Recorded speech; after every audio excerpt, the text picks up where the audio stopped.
Hello, ladies and gentlemen. Welcome to the Sheffield United Way match preview for the Blades versus Sunderland game at Bramall Lane tomorrow night at 8 p.m. The match is also, for those that can't make it, on Sky Sports Football. So you are covered, whatever happens. If you haven't got Sky, go to the pub.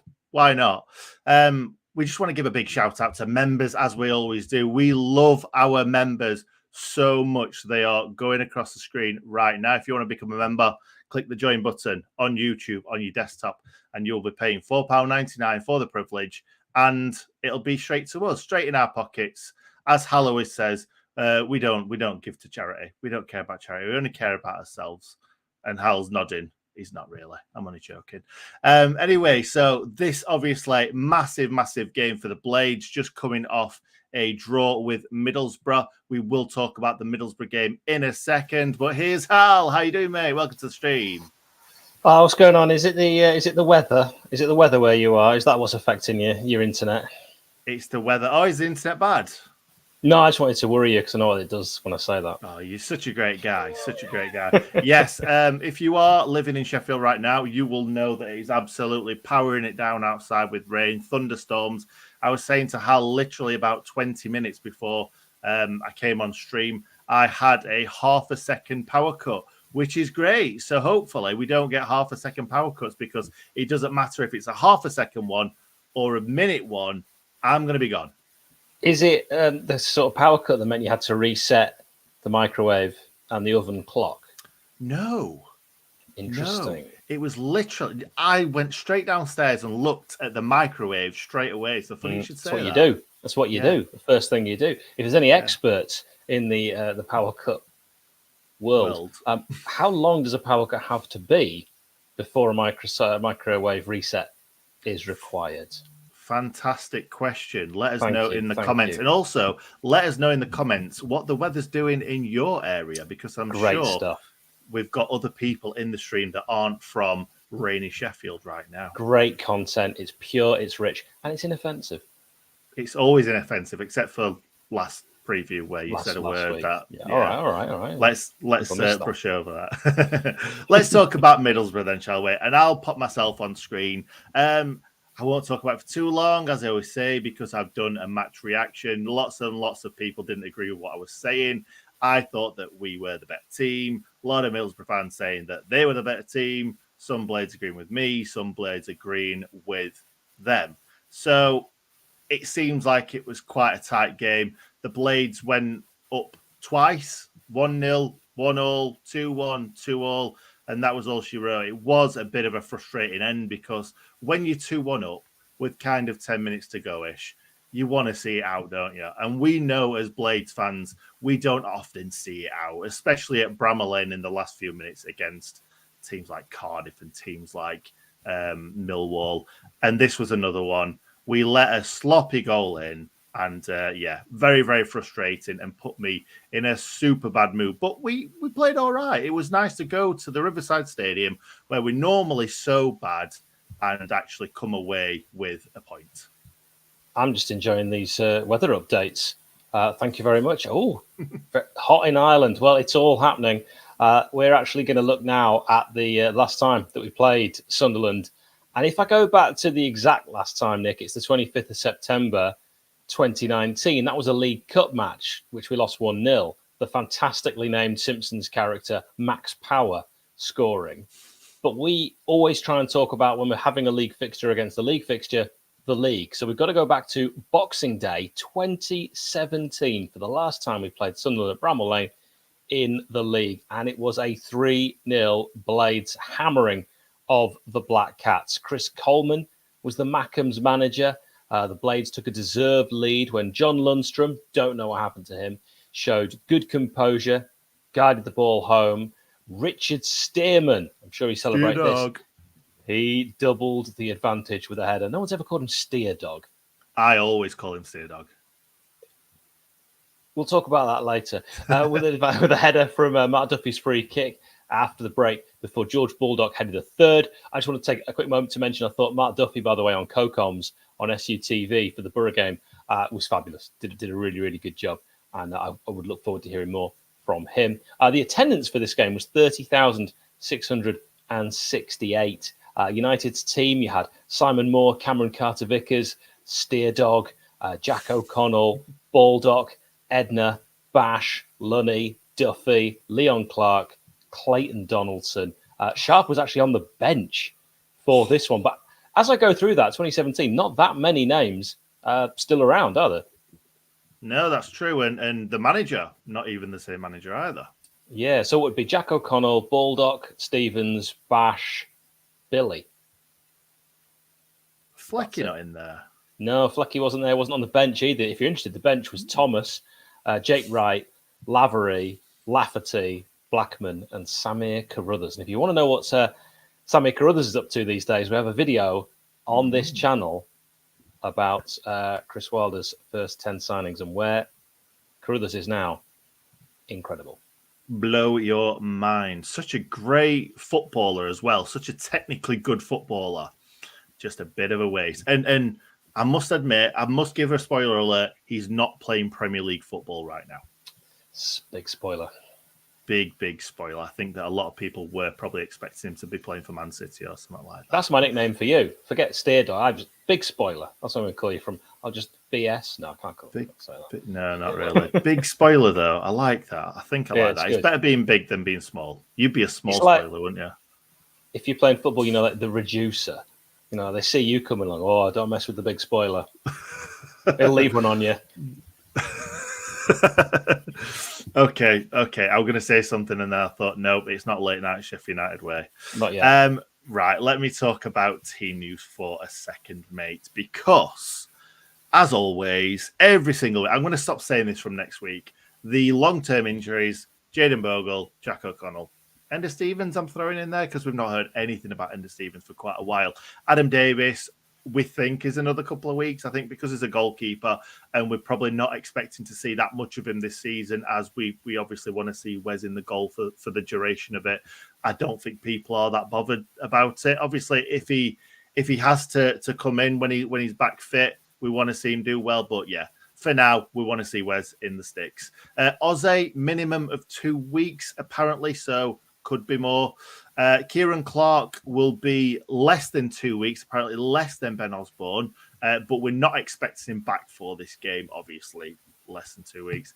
Bash, not sure. I've not heard anything. I even kind of put it into Twitter to try and find anything on Bash, and all I saw was he's not available for the last game. That was it. So, Billy Sharp turned his ankle really early on in that game, but he decided to carry on, soldier on. We know what Billy Sharp's all about. He stayed on for the rest of the half and then came off. I was gutted that he came off, to be honest, but I knew it wouldn't be anything to do with it being a tactical swap, because you always want Billy Sharp in that 6-yard box.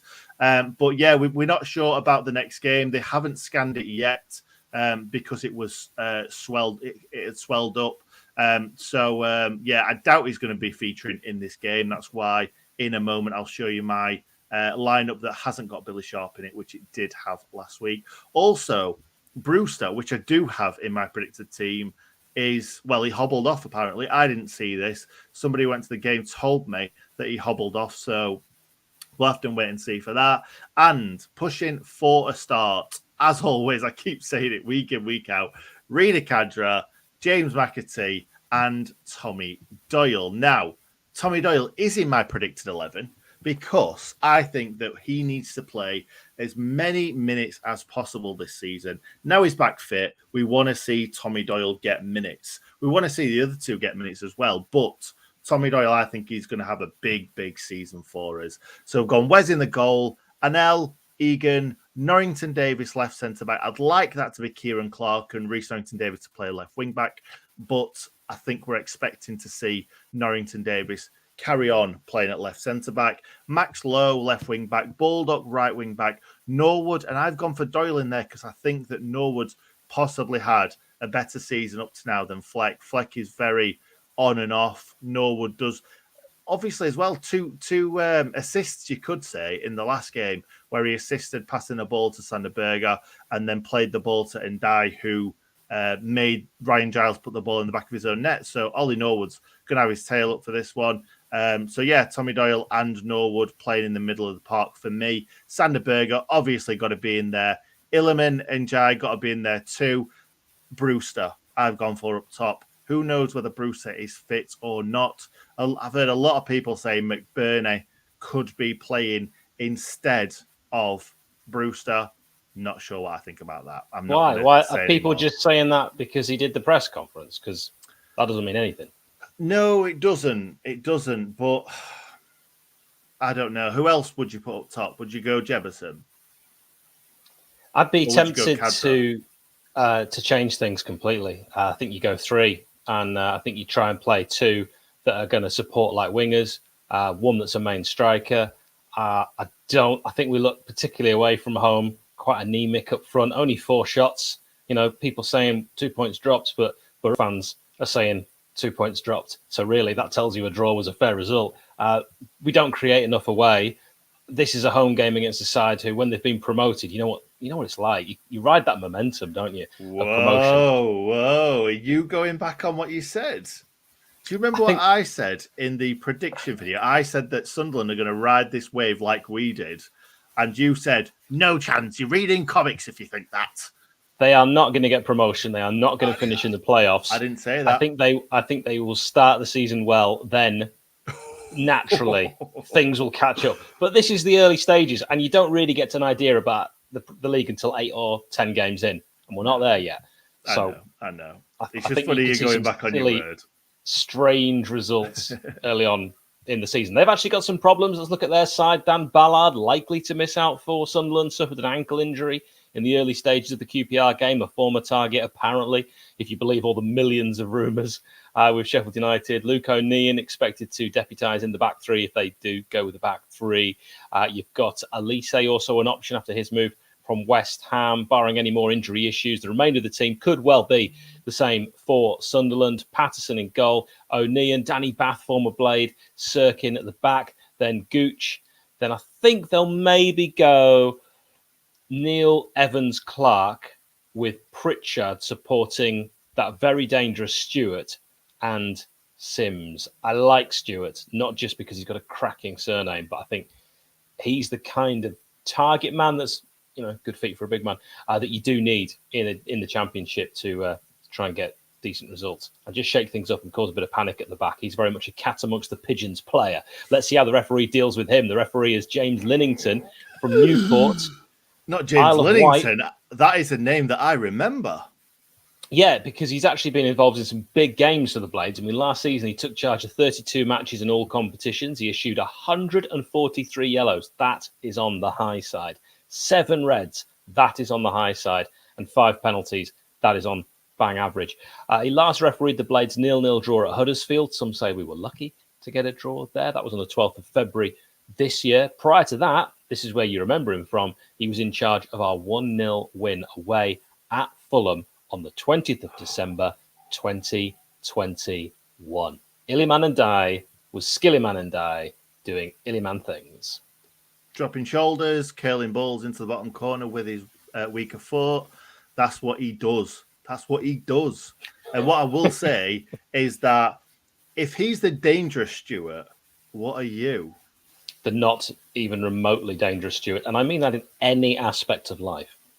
Fair enough. And one other thing that I picked up on, Luke O'Neill. I'm quite looking forward to playing against Luke O'Neill because I loved him from the Sunderland documentary. But every time I've watched him play, I just think how terrible he is. I really do. A bit poo. Love him to bits, but his second touch is a tackle every single time, bless him. And in an unrelated point, we have a cracking interview on this channel with Nick Montgomery, which I highly recommend you search out. Oh, that was I didn't like that. I didn't like that segue. Totally unrelated. So I just popped into my head. Disgusting. And the last thing I will say about Luke O'Neill is he smashed loads of Roma players and got Jose Mourinho to come on the pitch and have a go at him. Fantastic. Oh yeah, that was him. That was him. So fair play. Now score predictions. I'll let you go first. Before I do, the Conte nonsense with Tuchel and the grabbing the hands and thoughts. Do you like seeing that sort of thing, or I think it was Karen Carney who said we don't want to see that kind of thing. Oh, I don't know. I like respect, and seeing them Strictly Come Dance, it's just a bit embarrassing for two old men having a little dance about. It's just not what I want to see. I'd rather see Klopp and Pep give each other some love all day long. I'm just a lover, not a fighter, mate. You are. I'm all for it, by the way. Every manager shakes hands afterwards, and it's fairly boring. This has given us something to talk about for days, and football's meant to be entertainment. And both of them are fine. Neither of them's hurt, so it's fine. No, I don't think you're going to get hurt from a handshake, to be honest. Oh, well, I've got a story, but we haven't got time for that. No. The big bloke from Austria broke my little finger. Right, I'm going with 3-1 prediction. Blades win. Ooh, right, well, I don't know why I'd say it like that. I've gone 2-1.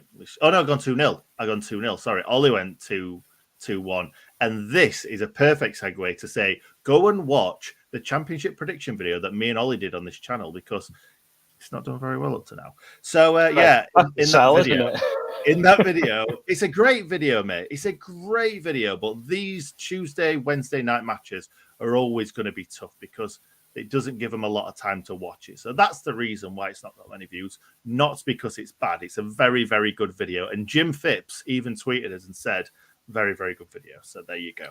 Jim Phipps, for those who don't know, perhaps the younger viewers, he was like the advisor to our owner, the Prince, back in the day when McCabe was still involved. And John Brayford. We'll just say John Brayford. John Brayford. He's not just any right back. He's John Brayford. He is, exactly. So finally, do you want to run through a few player connections, Hal? Yeah, I went to school with Kate Thirlwell, who was direct relations, you can probably tell, with former Sunderland and Blades midfielder Paul Thirlwell. So Paul and I are like best buds. And you might be thinking, ooh, that gives us an in, Hal. All I'll say is, no one watched the Gus Uhlenbeek video. Who's going to watch that one? Well, I weren't going to ask you to get him on the channel, to be honest, but you never know. You never know. We've got some very, very good irons in the fire, though, haven't we? If we're really struggling, you'll see Paul Thirlwell, and you'll know if you watch this that we've been really struggling. And he might be a great guy. He might be really good fun. He might be a cracking laugh. But you're not going to watch it, are you? No, you're not. I'll tell you one thing, though. We had Michael Doyle on the channel, and I thought that was going to not do very many numbers, and it did. And Michael Doyle was a fantastic guest as well. Some great stories. I think sometimes the guests that people don't think about as being good guests are really good guests. Like Christian Narde, we only had him for a season and a little bit. How many videos are we promoting on this particular video? Keep it going. Keep it going. No, don't keep it going. Let's leave it there. I think we're about done anyway, aren't we? I'm not having that. He never played for Sunderland. I'm not having that. I'll give you one more. Martin Smith. He did. I'm pretty. He did. Did he? Or am I just thinking of him in a Sheffield United shirt? I don't think he played for Sunderland. Did he? Is this just boring now? Are we Googling it or not? No, we're not Googling it. I don't think he did. I might be wrong. Prepared to be wrong. Okay. We'll update that. We'll never update that. No. Thank you for watching. It's been a pleasure. We will have a match reaction from either Nick or me, one of us, to the Sunderland game tomorrow. Pop in the comments players that played for both clubs whenever you're watching this. Thank you very much for watching. And Marcus Bent did not play for Sunderland. I've just looked it up.